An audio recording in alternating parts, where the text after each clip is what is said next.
Hey guys, my name is Maggie and here are some care tips when it comes to watering the rubber plant.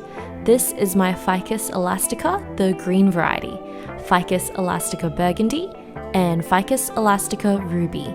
The Burgundy variety has almost black leaves, while the Ruby variety develops a pink blush overlaying its green watercolor splashes. They're easygoing in nature, their glossy leaves simply gleam after a quick wipe down. Special talents include air purifying and having this milky sap latex formerly used to manufacture rubber.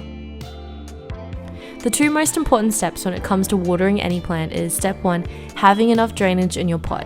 Even though the nursery pot has ample drainage, sometimes stale water gathers within the cache pot after you place the plant back into its pretty pot. So I add extra rocks from the garden into the holeless pretty pots. This will better prevent root rot. Step 2. Watering it only after you've let the soil dry out sufficiently. Rubber plants tend to thrive on a bit more neglect when it comes to watering. It's easy to interpret that as they don't need much water, but I made that mistake and leaves dropped off. Even though the rubber plant doesn't need to be watered often, they like to have a good shower whenever the soil is allowed to dry out. Generally, the easiest way to check the moisture within a soil of a plant is to stick your finger roughly 2 inches into the soil. Unfortunately, that's quite difficult with such a well-draining soil as this. It's made up of compact bark and perlite, which are those white things, basically volcanic glass that has been popcorned into excellent aerators. Another way to check if the soil has dried out sufficiently is to look out for indications of the soil contracting away from the walls of the pot, kind of like it's cracking. Or you can force your moisture meter into the soil by stabbing it about a quarter way deep into the pot and watch that little meter ping into place to indicate the moisture, light, or pH levels. Now that we've established the soil is sufficiently dry, let's go ahead and give them a shower outside. Fill up a bucket with regular tap water, which is safe to drink here in Australia. Please ensure that water temperature is reasonable. You don't want to shock your plant with burning hot water or freezing temperatures.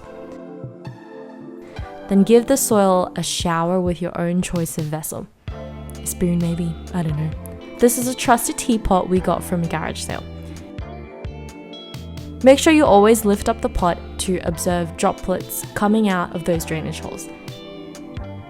Because the soil was bone dry before, the first time you water the plant, the water tends to run along the top and flow down the sides where those cracks were.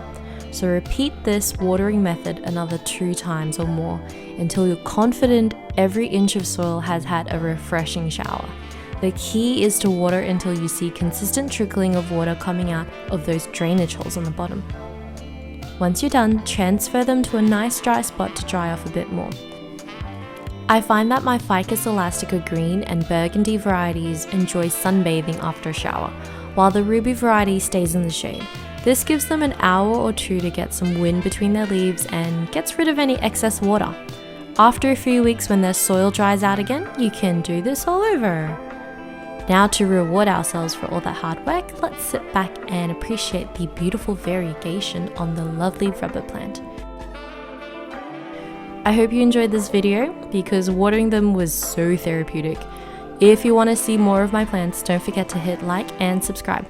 Let me know in the comments which variety of rubber plant you love best. Bye!